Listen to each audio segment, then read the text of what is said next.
ምን ብታረጋችሁ ነው ቆይ እንደዚህ የምታስለቅሷት? ሸርሙጣ የወለድሽ ሴት የዲቃላ እናት ናት። ያን ዲቃላ ልጅሽን አሳድጊ።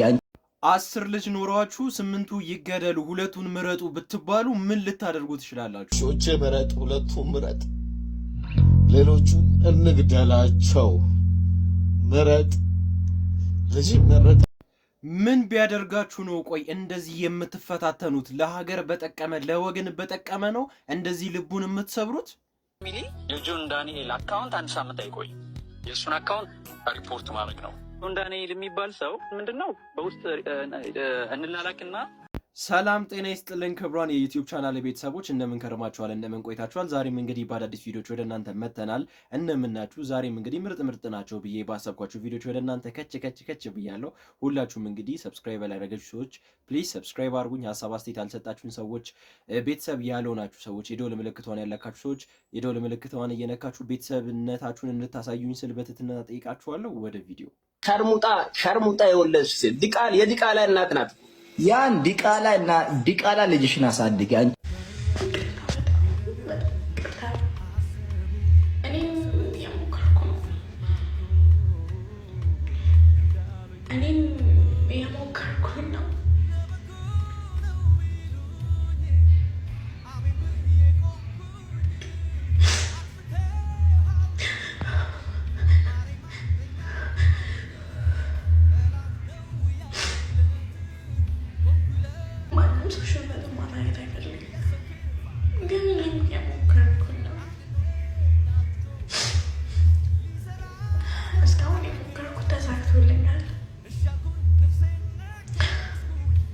ለምን ተሰደብኩ አይደለም፣ በጣም ተሰድቤያለሁ።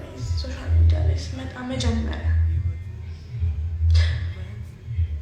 ግን የተሰማኝና አብሬያችሁ ማልቀስ የፈለኩት እነግራችሁ እኔን እንድትረዱ እንድትሰሙኝ የፈለኩት እንዴት ልጄን ይሰማታል እኮ እንዴት ያሳደግኳት እንዳለ እኔ ነኝ የማውቀው። እየሞከርኩኝ ነው የኔን ደስታ እያጨለምኩኝ ሰውን ለማስደሰት እየሞከርኩ ነው። ለራሴ ሳልሆን ነው ለሰው እየሆንኩኝ እየሞከርኩኝ ነው። የኔ ዝማን ያል የኔ በሜካፕ እና በልብስ መሸፈን ነው። ልቦና ይስጣችሁ እንደዚህ ያላችሁት ሰዎች። አይኑ አውቃለሁ እናንተ የትም አታውቁኝም፣ እኔም የትም አላውቃችሁ። ወይም ደግሞ ለራሷ መናገርም ለራሷ መቆምም አችልም ብላችሁ ሊሆን ይችላል ይሄንን ነገር ይዛላችሁ ልጄ ነው የምትሳደቧት። ልጄ ደግሞ ገና ጨርቅላ 4 ዓመት ምንም ማታቅ እንደዚህ ትክክል ምንም ማታቅ አባቷም እናቷም እህቷም አያቷም ሁሉንም ነገር ነው። ምን አግብቷችሁ ነው ቆይ? ምን ቆርጧችሁ ነው ቆይ? እቺ ልጅ አሁን እንደፈለገችውና ትውለድ። ለዛ ሀገር መቼም ለሆሳና ክብር ስላላት ነው አይደለ እንዴ? ልብስ ለብሳ ሪስፔክት አድርጋቸው የሄደችው። እንግዲህ እንዲህ እስክታለቅስ ድረስ ልቧ እስኪደማ ድረስ መናገር ምን ብታረጋቸው ነው? በነገራችን ላይ ለብዙ እናቶች ለብዙ ወጣቶች ተምሳሌት መሆን የምትችል ጀግና ስማርት እናትን ግን እንደዚህ ማስለቀስ እኔ ጥሩ ነው ብዬ አላስብም። እኔ ጥሩ ነው ብላችሁ ታስባላችሁ? ከምን አንግል ነው ይሄንን ነገር የተራዳችሁት? ከምን አንግል ነው? ቆይ አንዳንዴ ህይወታችን ላይ ፎከስ ማድረግ ባለብን ሰዓት ፎከስ ማድረግ አለብን። የማንም ልቅምቅም ልክ አያውቅም። እዛ ጫት እየቃማችሁ በምርቃናና በመጠጥ ሱስ እየመጣችሁ የሰውን ልብ ፌመስ ለመሆን ብላችሁ ለቫይራል ለላይክ ጥማት ብላችሁ እንደዚህ አይነት ነገር ባታድርጉ፣ የልጅቷን ልብ ባትሰብሩ። ገና ህፃን ነች፣ ሰርታ በጣም ብዙ ነገር ማስተካከል የምትችል ልጅ ነች እና እስካልደረሰችባችሁ እርዱኝ እስካላለች ድረስ እየመጣችሁ አፋችሁን ባትከፍቱባት ጥሩ ነው ብዬ አስባለሁ። ዋንትያም ደግሞ እነሱ አሉሽ አላሉሽ ምንም የሚለጠፍብሽም የሚሆንብሽም ነገር የለም። አታልቅሺ። የሚያኖርሽም የሚያስተዳድርሽም አንድና አንድ ፈጣሪ ነው ማለት ፈልጋለሁ። እናንተ ሀሳብ አስተያየታችሁንና ፍቅራችሁን ለእሷ ያላችሁን ፍቅር እስቲ ግለጹላት እስቲ።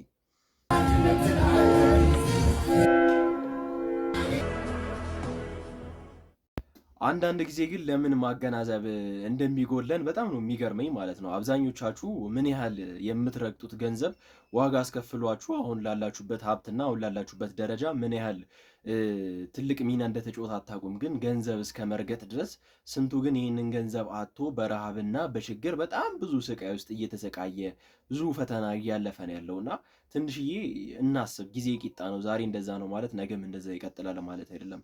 ከዛ የረገጣችሁትን ብር ለማግኘት ምን ያህል ተንበርክካችሁ እንደምታለቅሱ እናንተ ናችሁ የምታውቁትና ይህን ነገር አስተካክሉ። ይስተካከል። በጣም ነው የሚደብረው። ሼም በጣም ነው የሚያስይዘው ማለት ነው። ሶሻል ሚዲያም ሆነ እኔ በአርቱ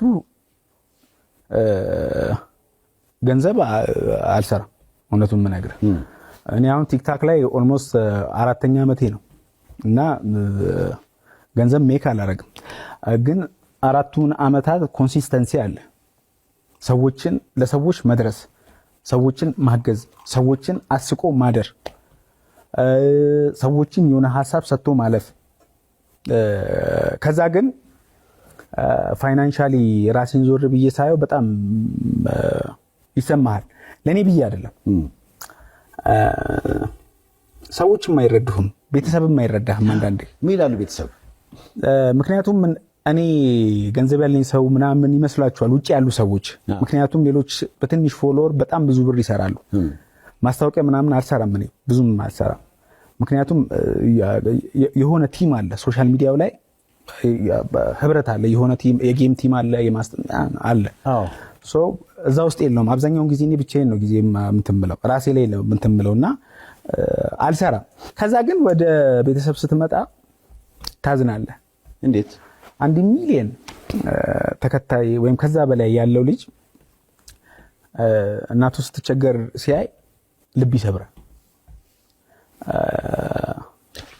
አልገባኝም። እናቴ ይቸገራሉ ያልከኝ ነው? ኦፍ ኮርስ በደንብ ነው የምትቸገረው። ከዛ ችግሯን ደግሞ አያለው። ከዛ ልጅሽ ደርሶልሻል ትባላለች፣ ግን እውነታው አልደረሱላት።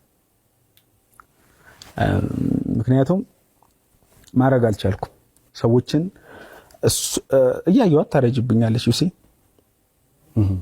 እያየኋት ታረጅብኛለች እና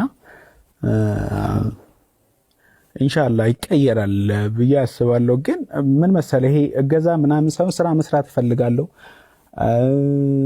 ሰዎችን ማገዝ እፈልጋለሁ። የተቸገሩ ሰዎች ጋር መድረስ በውስጥ በጣም ብዙ ሰው ይጽፍልኛል። እየሞከርኩ ነው ስሰራ በቃ አላህ የሰጠኝ ነው እንጂ እኔ በጣም ብዙ ሺህ ስራዎች እኮ በ500 600 ቪዲዮ አለ በገብተህ ብታይ በሚሊዮን የታዩ ግን ምንም ለውጥ አላመጡ። እኔ 1 ሚሊዮን ተከታይ ስገባ ስልክ የለኝም፣ በሰው ስልክ ነው የምቀርጸው። ኧረ ተው ያ በሰው ስልክ ነው እየቀረጽኩ። ከዛ ሰው አንድ ቀን ይሰጣል፣ በማግስቱ ፊቱን ያጠቁርብሃል። ሌላ ሰው ፈልጋለሁ። ከዛ አንድ ፍሬንድ እንደውም ምን አለኝ፣ ያሲኑ ያ ሰው አይፎን አለው ሂድና ተዋወቀው፣ አንተ ጓደኛ ታደርገዋለህ ነገ እንዲቀርጻ ያ እና ግን ይሄን መናገር አልፈልግም፣ ማሳየት አልፈልግም። ምክንያቱም እችላለሁ፣ ቀይረዋለሁ ጊዜው እስኪመጣ። ማዘሮቻችንና ዛቻቸው በዚህ ዘነዘን አናትን 2 ቦታ ከፍዬ እጄ ለምን እሰጣለሁ? 1 ሁለተኛ እኔ ለእናንተ ስል ብዬ ለጥፋ እንዴ? 2 ይሄ ደግሞ ወቀሳ ነው። ሰው ልጅ ወልዶ ያርፋል። እኔ ምነው ተቃጠልኩ?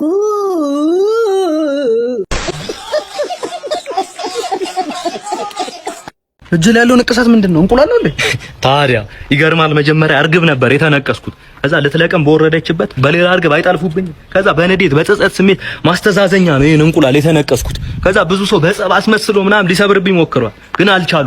በቅርቡ ይፈለፈላል የሚል እምነት ነው ያለኝ። እኔ አብርሃም የተባለ ወዳጄ ነው የነቀሰኝ። ይገርማል። ምንም ማታ ተኝቼ መስኮት ሳልዘጋ ነበር። ሊመታኝ አይመጣማ። ብርድ ነው መታወት ነው የምልህ። ምን ብርድ መታው? ታዲያ እስኪመታኝ መጠበቅ ነበረብኝ። ሳይቀድመኝ ነው የቀደምኩት። ይገርማል። እኔ አንተ ጋርድ አድርገህ ቅጠረኝ እንጂ አይደለም ዱላ ቃላት አይሰነዘርም አንተ ላይ አይደለም ሰው ዝናብ አይመታ ጥላ ራሱ አይከተልም ከዚህ በኋላ ፈርቶኝ ማለት ነው። ይገርማል። እሱን ተውና አንተን ቦዲጋርድ ያድርጌ ከቀጠርኩ እኔን ከጥቃት በምን አይነት መልኩ ነው የምትከላከል? በ4 አይነት መንገድ 4 ቴክኒክስ። ይገርማል። የመጀመሪያው ምን መሰለህ? መተንፈስ በፈረስ ይባል። ልክ ሊያጠቃ ሲመጣ እንዲህ አድርጌ የእግሬን 2ቱን ጣቶች አፍንጫ ውስጥ ከተውና አሽከርክሬ አንስሬ እጠራዋለሁ ነው። እሺ ሁለተኛው ደግሞ ይኸውልህ ፈካን በመካን ይባል። ልክ ሲመጣ በዘዴ ሱሪውን አውልቅበትና ባንክም ባላንክም ብዬ ፍሬውን አንካክቼ ለጥ ነው እንግዲህ። ዋው ሶስተኛው ማንቁርት በኮት ይባላል። ትንሽ ለማስረዳት ይከብዳል በዚህ ሰዓት እንጂ አስረዳህ ነበር። ለስፔሻል ለሆኑ ጠላቶች ነው የምንጠቀመው። ይከብዳል ትንሽ ለማስረዳት። አራተኛውን ግን ማስረዳት እችላለሁ። እሺ አራተኛው ምንድነው? አራተኛው ደግሞ ሱሪ ባንገቴ እንዴት ነሽ አያቴ ይባላል። ልክ ሲመጣ እቺ ነው ታሾልና በኩርኩም እምብርቱን ተወጓለ 3 ቀን አይቆምም ይላል። እኔ በቴስታ ተማትቼ እኮ አስታውቀውብኝ አንዱን ራሱ በጥፊ ስጨው ኮማኒ የገባው ማለት ነው። ከዛ እንዴት በእኔ ምክንያት ሰው እንዲህ አይነት ደረጃ ላይ ይደርሳል ብዬ በጸጸት ስሜት ሆኜ ሆስፒታል ልጁ ልጠየቀው ሄድኩ። ልክ ከኮማ እንደነቃ አየኝም ሞተ ልጁ። ይገርሙታል ልጅ አልኩት። የሚገርም ነው ግን ምን እየበላ ነው ይሄን ልታክል ይቻልከው? እኔ እኮ እዚህ ከተማው ሳይቀር እኮ አድኜ እኮ ነው የምበላው እኮ ምን የተገኘው ነው። እኔ ግን ለዚህ ልጅ ምንም ቃል የለኝም። ዶቭ በጣም ነው የሚችለው። ቪዲዮቹ በጣም ነው የሚያዝናኑኝ። በጣም ነው ደስ የሚለኝና እኔ ይሄ ልጅ በቃ ይለይብኛል ነው የምላችሁ። ክሬቲቪቲ አንደኛ ነው። እናንተስ እስቲ ይሄ ልጅ ይመቻችኋል? ክሬቲቪቲ ላይ እንዴት ታዩታላችሁ? እስቲ ዛሬ ከልቤ አንድ ነገር መናገርና ግልጽ ማድረግ እፈልጋለሁ። እስር ቤት በነበርኩበት ሰዓት ህይወት አጭር መሆኗን ተረድቻለሁ። ስለዚህ እኔ ሳልፍ ለቀጣዩ ትውልድ ትርጉም ያለው ነገር አስቀምጬ ማለፍ እፈልጋለሁ። ኦኬ። የሚሰራ ሰው፣ የሚራመድ ሰው፣ የሚንቀሳቀስ ሰው ሁልጊዜ እንቅፋት ይበዛበታል። አሁን እኛ እያደረግን ያለ ነው ምንድነው? እንደ አዶኒ ፋሚሊ የጆን ዳንኤል አካውንት 1 ሳምንት አይቆይ የእሱን አካውንት ሪፖርት ማድረግ ነው። ጆን ዳንኤል የሚባል ሰው ምንድነው በውስጥ እንላላክና ፎርም እንሞላለን ሪፖርት ማድረግ። አንዳንድ የኔን ውድቀት የሚፈልጉ ሰዎች የሚሄደው አካሄድ፣ የሚራመደው አረማመድ ላይ ለማቆም ስለማይመች እኔን ኢሜጅ ለማበላሸት የምሰራውን ስራ ለማስቆም ሰዎች አካውንቴን ሪፖርት እንዲያደርጉ፣ አካውንቴ እንዲዘጋ፣ የምሰራው ስራ እንዲቆም እንግዲህ ቀን ከሌት እየሰሩ ይገኛሉ። ባገኘው ተጨባጭ ሁኔታ ከዚህ በፊት እንደገለጽኩት ከአርሲው ጊዜ ጀምሮ ከውሃውን ካወጣን ጊዜ ጀምሮ ሪፖርት እየተደረገብኝ ይገኛል አካውንቴ። ያንን ነገር ግን ይዤ ሚዲያ ላይ አልወጣሁም። ቢኮዝ አንዳንድ ጊዜ ዝምታ መልስ ነው። 1 ዓመት ከ4 ወር ሉዝ አድርጌያለሁ እና ሁሉን ነገር ማጣት ምን ማለት እንደሆነ አውቀዋለሁ። ማንም ሰው ያለውን ነገር እንዲያጣ አልፈልግም፣ አላስብም፣ አልመኝም። እኔን ውድድር ላይ እኔን ፉክክር ላይ ለመክተት የሚሰሩ ሰዎች እኔ ከማንም ጋር ውድድርም ፉክክርም የለኝም። እኔ የምፎካከረውም ወዳደረውም ከትላንት ነው ማንነቴ ከትላንት ነው ጆን ዳንኤል ጋር ነው። እንደሰማችሁት እንግዲህ በጣም የምንወደውና የምናከብረው ቲክቶከር ጆን ዳንኤል በጣም ደብሮት እንግዲህ ልቡ ተሰብሮ ነው እንግዲህ እየተናገረ ያለው። ሪፖርት እያደረጉበት ነው፣ እሱም ደግሞ ሪፖርት እያስደረግ ነው እና ብዙ መሀል ላይ ሆይ ሆይ የሚሉ ሰዎች አሉ። የአዶናይን አካውንት ልታዘጋ ሪፖርት እያስደረግ ያለው አንተነህ ብላችሁ በጣም ብዙ ሰዎች ቪዲዮም እየሰሩ ያሉ ሰዎች አሉና በጣም ነው የሚደብረው። ከቻለን ሁለቱም ልጆች ጎሽ ማለትና ማበረታታት እነሱን አፕሪሼት አድርጎ በጣም እንቆቻችንና ምርጥ የምንላቸው ቲክቶከር ናቸውና እነሱን ጎበዝ እንደማለትና እንደማበረታታት፣ ሌሎቻችሁ ግን እየመጣችሁ የማይባልና የሚደብር ነገር ነው እያረጋችሁ ያላችሁት ነገርና ከዚህ ድርጊታችሁ ባካችሁ ተቆጠቡ። ልጁንም አታስደብሩት። እየሰራ ያለውን ስራ እንግዲህ እንዳያችሁት ነው። በየክልሉ እየሄደ ሰውን ሰፖርት እያደረገ ነው፣ ውሃ እያስቆፈረ ነው፣ ብዙ ነገር እያደረገ ነው። እንደምታውቁት አዶናይም ደግሞ በጣም ምርጥ ሰውና ስማርት ሰው ነው። ሁለቱን አታባሏቸው። ከቻላችሁ አግባቡ፣ አስማሙ፣ ወዳጅ አድርጓቸው። በቻላችሁት አቅም ፖዚቲቭ ነገር ማድረግ ቻሉ ማለት ፈልጋለሁ። ሀሳብ አስተያየታችሁን አጋሩኝ። ሰብስክራይብ ያላደረጋችሁ ሰዎች ደግሞ ሰብስክራይብ አድርጉኝ።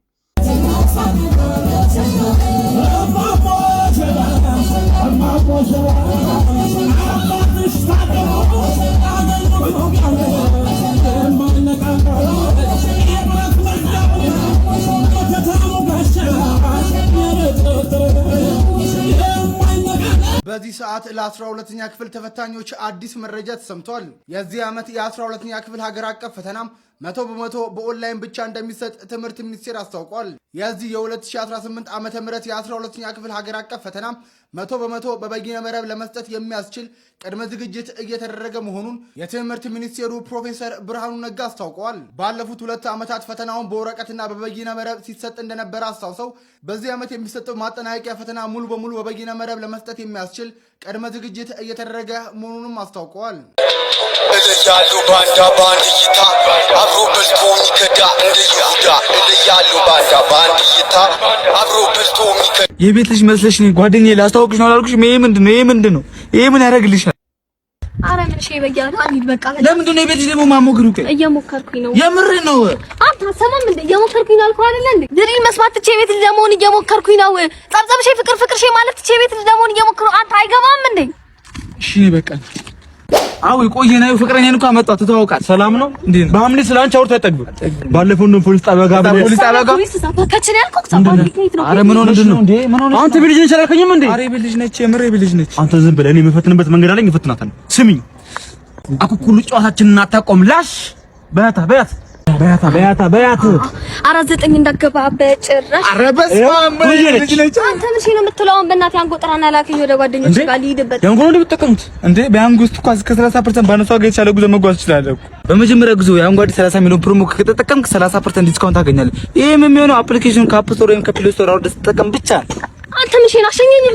ዋው በአምሌ በነገራችን ላይ በአምሌ አይ ስራ ነው የምላችሁ። የሚያመጣቸው አይዲያዎች የሚሰሩት አክቲንጎች እኔ በጣም ጽድት ያለ ማለት ነው ጥንቅቅ ያለ ምንም በቃ የሚያወራቸው ወሬ ራሱ ምንም በቃ አይጠፋበትም። ሳይንተባተብ ቃላቶቹን በስነ ስርዓት ነው የሚያወጣቸውና እኔ በአምሌ በጣም የሚመቸኝ ስማርት ቲክቶከር ነው። የሚሰራቸውም አይዲያዎች ኮንተንቶቹ በጣም ነው ደስ የሚሉኝ። ይመችክ። እድሜ ልኬን ከልጆቼ እኩል ከልጆቼ በላይ ያሳደግኳቸውን ውሾች ምረጥ። ለምንድን ነው በምን ልምረጥ? ማንን ላድን? ማንን ልግደል? 2 ምረጥ፣ 8 ግደል። 2 ምረጥ። ይሄን ያላችሁኝ ሰዎች ይሄን ምርጫ ግን ፈጣሪ እናንተ ላይ አያምጣባችሁ። በምትወዱት መሃል ምረጡ አትባሉ። እኔ ይቅር እንዳልኳችሁ ፈጣሪ ይቅር ይበላችሁ። እንግዲህ እንደምታዩት ወንድማችን ውሾቹ እንግዲህ በግፍ ተጨፍጭፈው ተገለውበት ነው እንግዲህ እየቀበራቸውና ስቲል ንፍሮ አስቀምጠው እየበሉ ምናምን ነገር ያሉትና በዚህ ሰዓት ከሃዲ ሰው በሞላበት ጊዜ ላይ በጣም ታማኝ ከሚባሉ እንስሳቶች መካከል ፍቅር ከሆኑ እንስሳቶች መካከል እኔ ከሰው ልጅ እኔ ለይቻቸው አላቅምና ውሾቹን ገለውበት ነው እንደዚህ እየሆነ ያለውና ይሄ ነገር ለምንድን ነው እንደዚህ እየተደረገ ያለው? እቤት ውስጥ በእንክብካቤ እያደጉ ያሉ እየተጠበቁ ያሉ ውሾች ለምንድን ነው የምትገሉት? ለምንድን ነው ይሄ ነገር እየተደረገ ያለው? በጣም ልብ ይሰብራል። ልጆችን እንደ መግደል የሚቆጠረውና አረ ይሄንን ነገር እረፉ፣ አረ ተው። ልክ አይደለም። ይሄ ነገር መስተካከል አለበት። ለሚመለከተው አካል ይሄንን ቪዲዮ ሼር አድርጉ። ይሄ ነገር ምላሽ እንዲሰጠን እፈልጋለሁ። ለብዙዎቻችን በየቤቱ መገደል ሊቀጥል ነው ተብሏልና ይደብራል። ይሄ ነገር ይቁም። ውሻ ማለት እኮ አይዶ ነው። እኔ ለውሻ በጣም ትልቅ ፍቅርም ስላለኝ ነው ይሆናልና ልብ የሚነካ ነገር ነው ይሄ ነገር። ውድ የዩቲዩብ ቻናል ቤተሰቦች ዛሬ እንግዲህ ለእናንተ ያዘጋጀውላችሁ ቪዲዮዎች ይህንን ይመስሉ ነበረ። አሪፍ ነገር እንዳገኛችሁበት በፍጹም አልጠራጠርም። ሁላችሁም እንደዚህ አይነት ቪዲዮ እንዲደርሳችሁ የምትፈልጉ ከሆነ የደወል ምልክቷን ንኩ። ሰብስክራይብ ያላረጋችሁ ሰዎች ፕሊዝ ሰብስክራይብ አድርጉ። ሀሳብ አስተያየታችሁን ያልሰጣችሁ ሰዎች ሀሳብ አስተያየታችሁን ስጡኝ። ሀሳባችሁ ያጠነክረኛል፣ ያበረታኛል፣ ሁሌ እንድሰራላችሁ ስለሚያደርገኝ ሁላችሁም ሀሳብ አስተያየታችሁን እየሰጣችሁኝ ቤተሰብነታችሁን አሳዩኝ፣ ፍቅራችሁን ግለጹልኝ ማለት ፈልጋለሁ። ላይክ ያላረጋችሁ ሰዎች ፕሊዝ ላይክ አድርጉ። በቀጣይ ቀን እስከምንገናኝ ወዳችኋለሁ። ይመቻችሁ።